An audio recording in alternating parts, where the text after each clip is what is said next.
Je suis rentrée de la terrasse pour chercher mes lunettes. Puis j'ai entendu un secret sur moi. Je n'ai jamais eu de grandes habitudes dans la vie. Mais il y a une chose que je fais chaque matin, depuis des années. Je bois mon café sur la terrasse. Toujours à la même heure. Toujours dans la même tasse. Celle avec la petite fêlure sur le bord. Souvenir d'un voyage à Nice avec mon mari, Jacques. Ce matin-là, pourtant, quelque chose a déraillé. Le soleil était doux. La brise faisait danser les rideaux de la cuisine. J'entendais au loin la voix de ma belle-fille, Claire, qui riait dans le salon avec mon fils, Thomas. Ils étaient maintenant venus passer le week-end ici, à la maison, avec leurs enfants. J'étais heureuse, vraiment.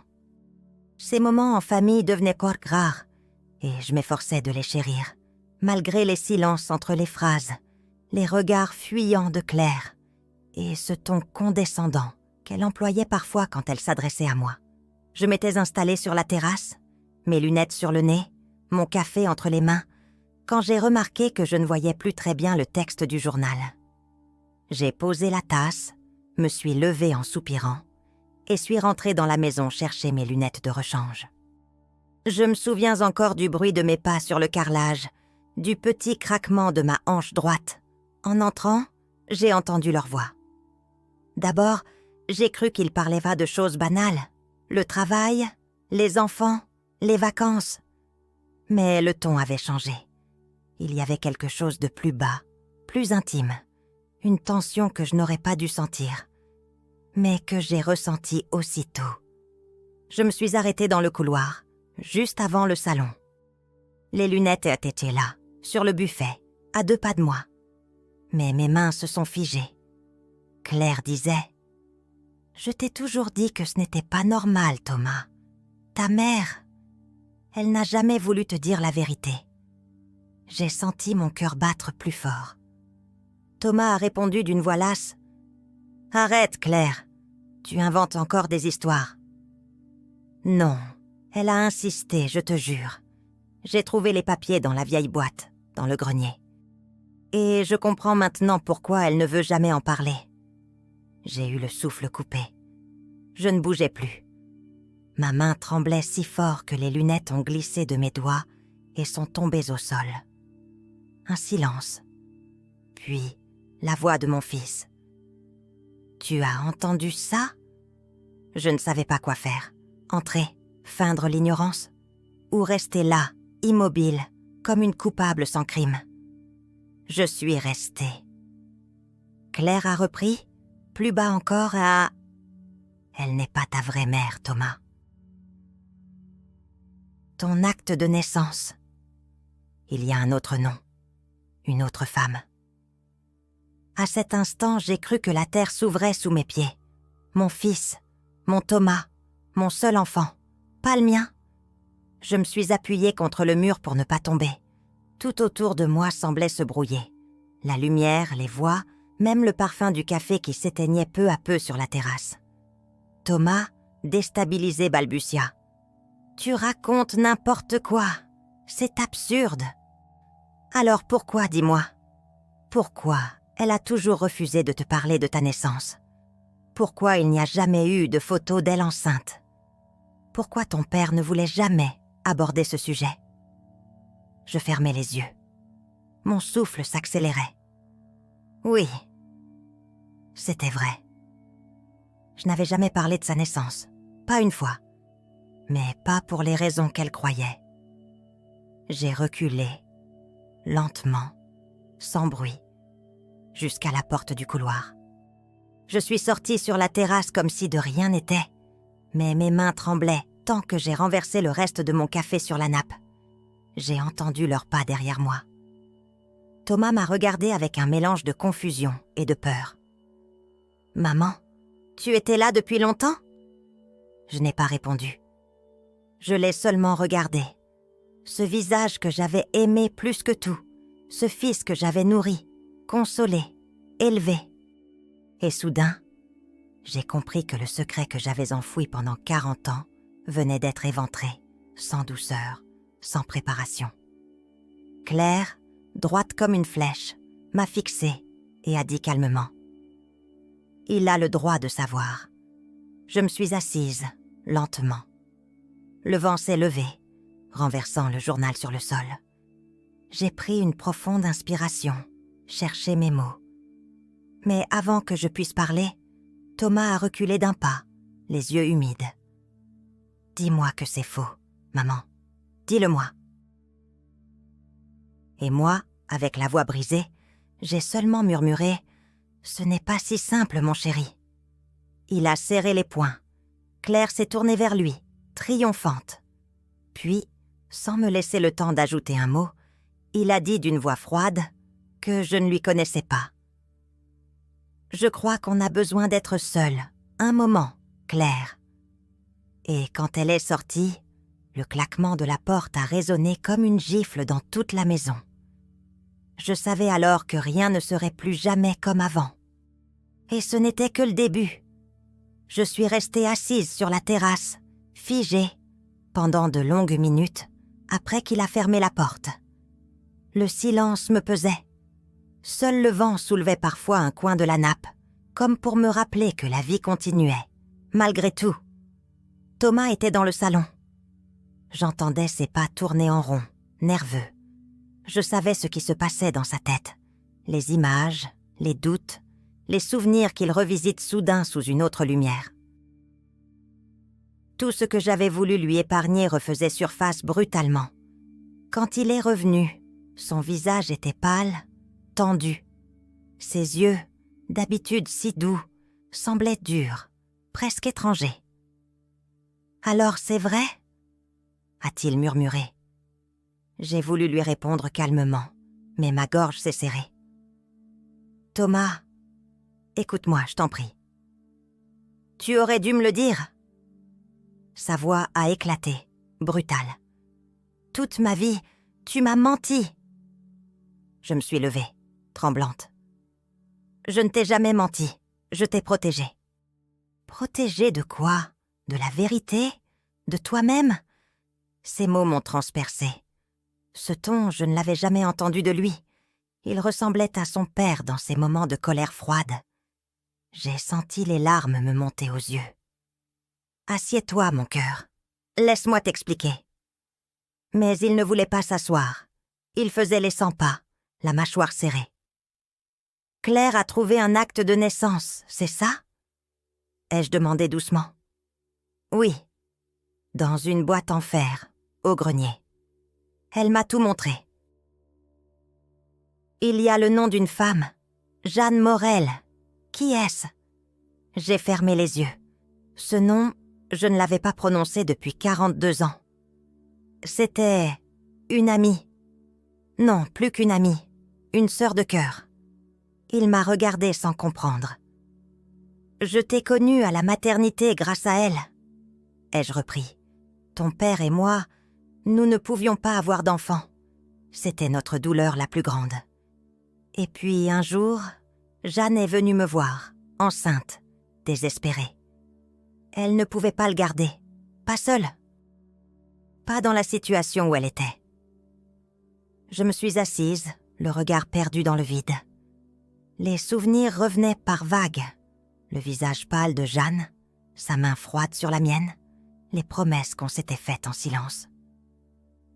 Elle t'a confié à moi, légalement. Ton père a tout organisé. Nous avons signé les papiers. Tout était en règle. Tu es devenu notre fils, de tout cœur, de tout droit. Thomas a froncé les sourcils. Pourquoi ne pas me l'avoir dit ? Pourquoi avoir caché ça ? J'ai eu envie de lui dire par peur. Mais j'ai choisi la vérité nue. Parce que je voulais que tu sois libre, que tu n'aies jamais le sentiment d'être un enfant donné. Tu étais mon miracle, Thomas, mon fils, dans chaque regard, chaque nuit blanche, chaque pansement posé sur ton genou. Il a détourné la tête, ses yeux brillaient. Et mon père, il savait ? Bien sûr qu'il savait. C'est lui qui m'a convaincue de garder le silence. Il disait que l'amour suffisait, que la vérité, parfois, détruit plus qu'elle ne répare. Je voyais son visage se décomposer, partagé entre la colère et la tendresse. Il a fini par s'asseoir, lourdement. « Je ne sais plus quoi penser, » a-t-il murmuré. J'ai l'impression que tout mon passé s'effondre.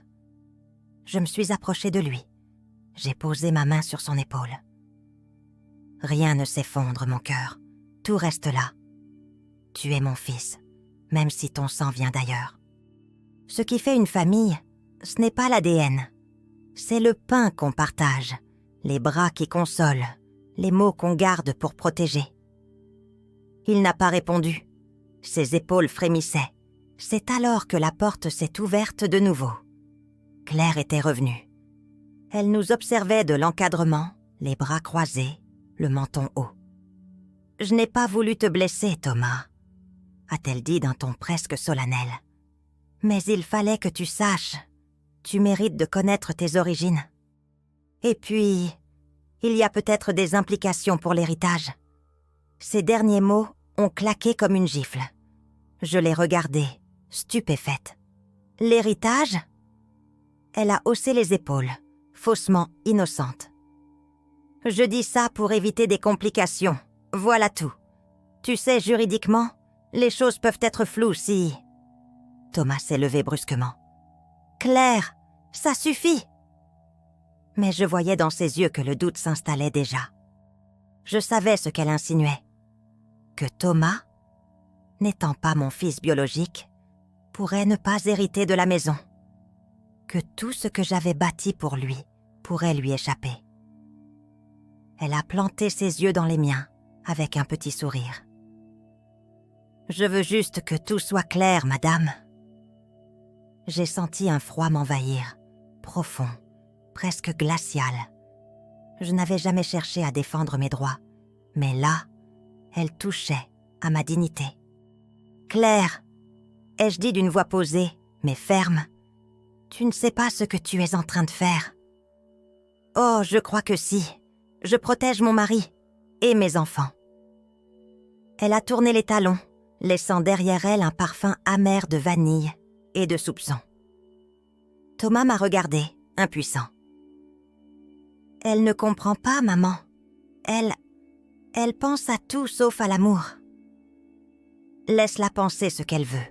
Mais toi, souviens-toi d'une chose. Je t'aime. Et je ne laisserai personne te faire douter de ça. Il a hoché la tête, sans un mot. Plus tard, dans la soirée, je les ai entendus discuter dans la chambre d'amis. Les voix montaient, s'éteignaient, reprenaient. À un moment, j'ai entendu Claire dire « Tu devrais vérifier les papiers du notaire, Thomas. On ne sait jamais. » Et là, j'ai compris. Elle n'allait pas s'arrêter. Elle irait jusqu'au bout pour obtenir ce qu'elle croyait juste. Je suis allée dans ma chambre et ouvert mon vieux secrétaire et j'ai sorti une enveloppe jaunie, scellée depuis des décennies. Sur le dessus, une écriture familière. Celle de Jacques, mon mari. À ouvrir seulement si la vérité te menace. Mes mains ont tremblé. Je ne l'avais jamais ouverte. Mais ce soir-là, je savais qu'il était temps. Et ce que j'ai lu à l'intérieur a tout changé. Je n'ai pas allumé la lumière. La chambre baignait dans une pénombre douce, seulement éclairée par la lune, filtrant à travers les rideaux.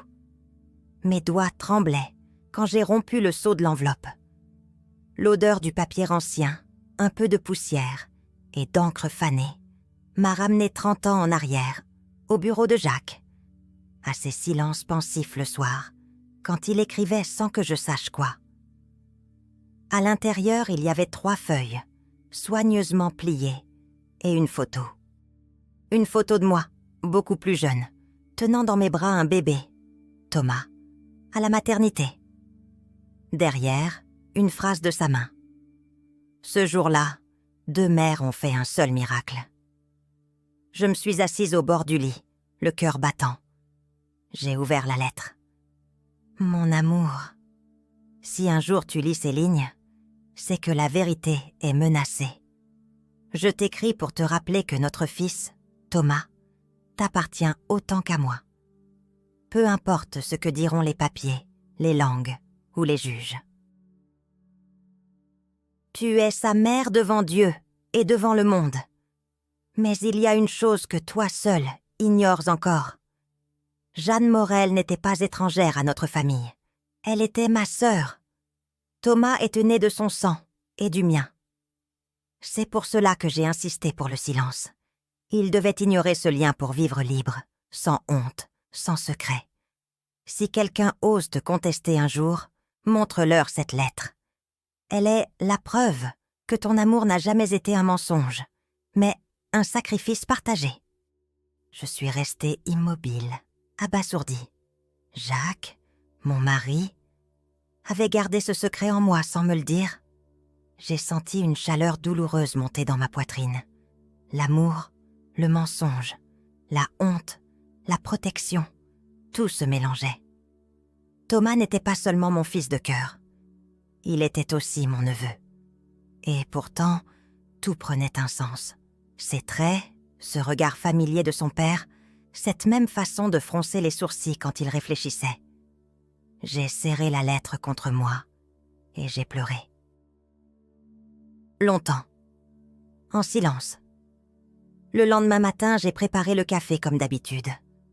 Quand Thomas est descendu, ses yeux étaient à la gonflée. Claire, elle, paraissait triomphante, presque satisfaite de l'orage qu'elle avait provoqué. Je me suis approchée de la table, j'ai posé l'enveloppe devant eux, calmement. « Avant que tu dises quoi que ce soit, Thomas, lis ceci. » Il a pris la lettre, hésitant. J'ai vu ses mains trembler légèrement. Claire, elle, croisait les bras, méfiante. Le silence s'est installé, pesant, coupé seulement par le tic-tac de l'horloge. Puis, quand il a fini de lire, Thomas s'est figé. Ses lèvres bougeaient, mais aucun son n'en sortait. « C'est la main de papa, » a-t-il soufflé. « Oui, » ai-je murmuré. « Et c'est la vérité que je n'aurais jamais pu t'expliquer seule. » Claire s'est approchée, a arraché la lettre d'un geste brusque. « Attendez. Vous voulez dire que votre mari était le père biologique de Jeanne ? Non. » Ai-je corrigé, la voix calme. Le père de Thomas. Jeanne était sa sœur. Il a voulu nous confier leur secret pour protéger l'enfant. Elle est restée interdite, pâle, les lèvres entr'ouvertes. « Alors, Thomas est bien votre fils par le sang ? » ?»« Oui, et par le cœur, depuis toujours. » Un silence a suivi, profond. Thomas a levé les yeux vers moi, et j'ai vu dans son regard ce mélange de stupeur et d'amour. Il s'est levé, lentement, et m'a serré dans ses bras. Je n'avais pas senti son étreinte depuis des années. J'ai pleuré contre son épaule, sans honte cette fois. Claire, derrière, ne savait plus où se mettre. Sa fierté s'effritait. Elle balbutia.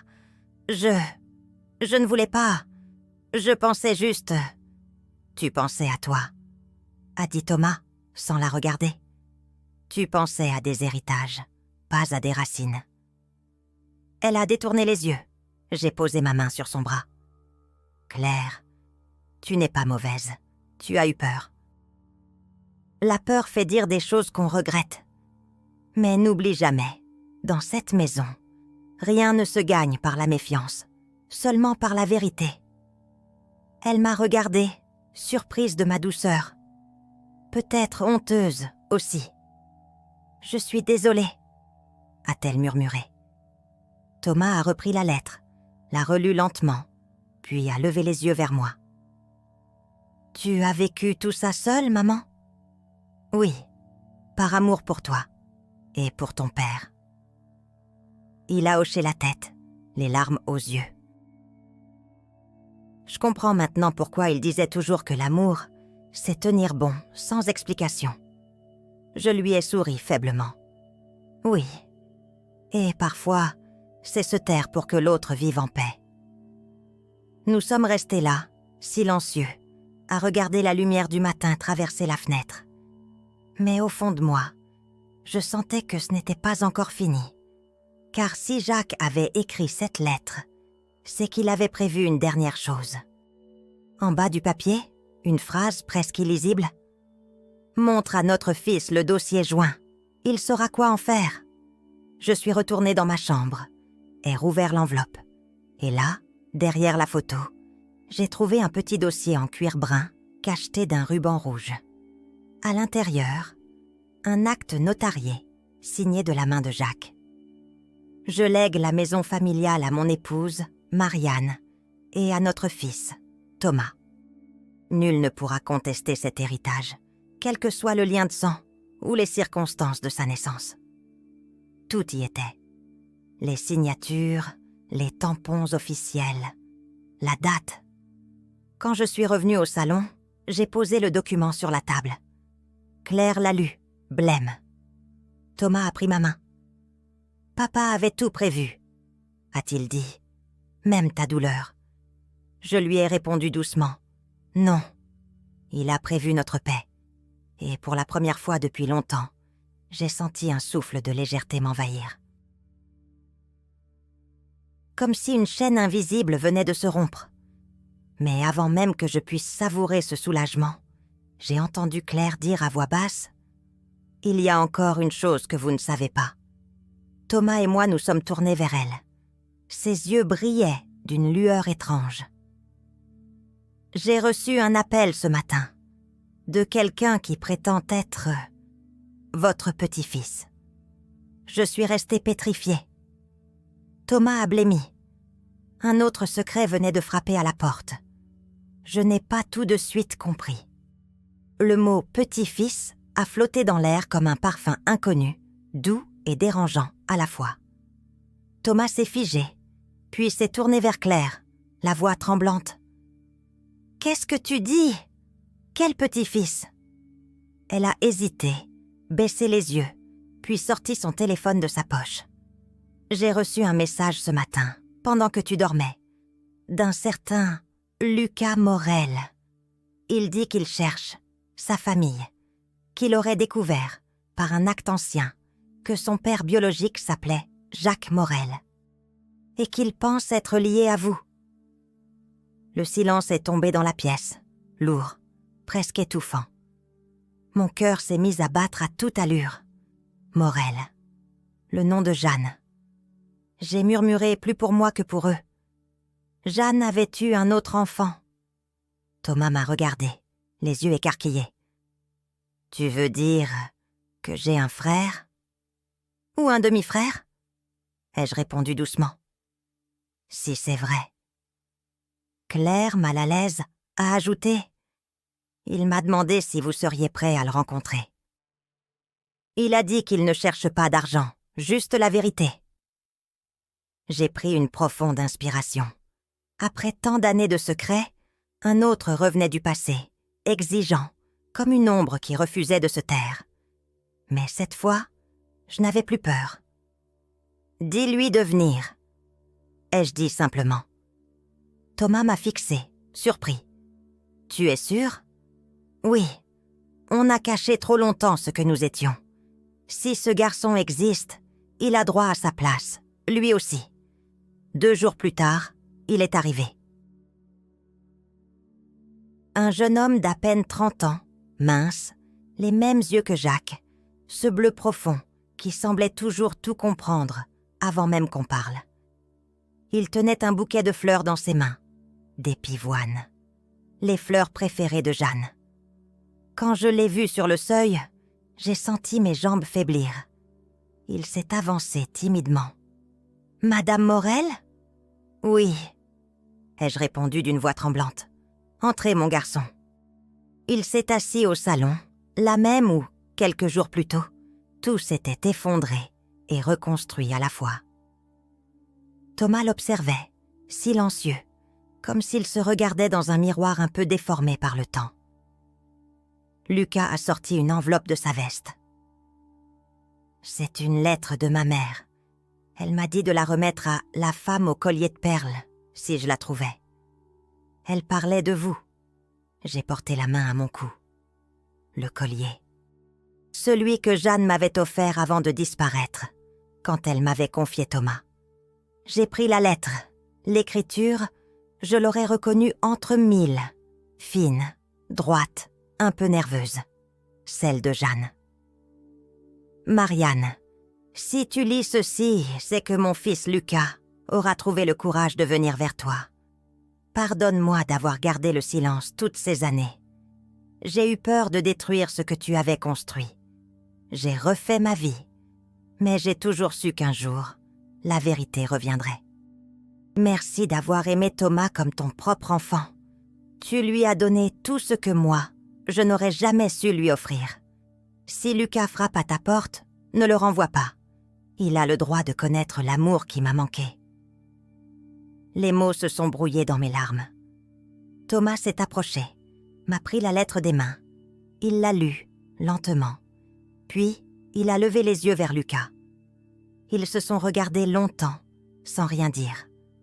Deux vies parallèles, séparées par un secret, venaient enfin de se croiser. Puis Thomas s'est levé, a tendu la main à Lucas. « Bienvenue chez toi », a-t-il dit simplement. J'ai vu les yeux de Lucas se remplir d'émotion. Il a pris la main de son frère et l'a serrée fort. Je me suis reculée, les observant sans un mot. J'avais l'impression de voir Jacques et Jeanne se réconcilier à travers eux. Comme si, enfin, les blessures de leur génération s'étaient apaisées par la vérité. Claire, debout près de la porte, paraissait touchée, sincèrement cette fois. Elle s'est approchée, a posé une main sur l'épaule de Thomas. « Je crois que ta mère avait raison », a-t-elle dit. « Ce n'est pas le sang qui fait une famille. » Je lui ai souri. Pour la première fois, sans amertume. Ce soir-là, nous avons dîné tous ensemble. Rien d'extraordinaire. Une soupe, un peu de vin, du pain encore chaud. Mais l'atmosphère avait quelque chose d'inédit. Une paix, une légèreté, presque un début de joie. Lucas racontait son enfance, son travail, ses rêves. Thomas l'écoutait avec cette curiosité fraternelle qu'il n'avait plus ressentie depuis longtemps. Claire riait doucement, naturelle, désarmée. Et moi, je regardais cette table, ces visages, cette lumière douce sur les murs.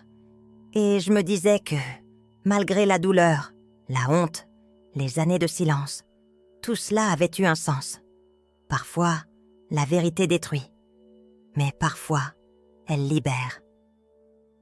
Après le dîner, Lucas est venu m'embrasser avant de partir.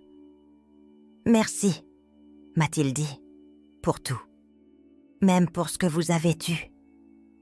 Tu es chez toi ici, » ai-je murmuré, toujours. Quand la porte s'est refermée, je suis restée seule un instant.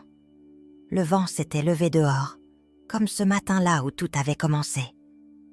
Je suis sortie sur la terrasse.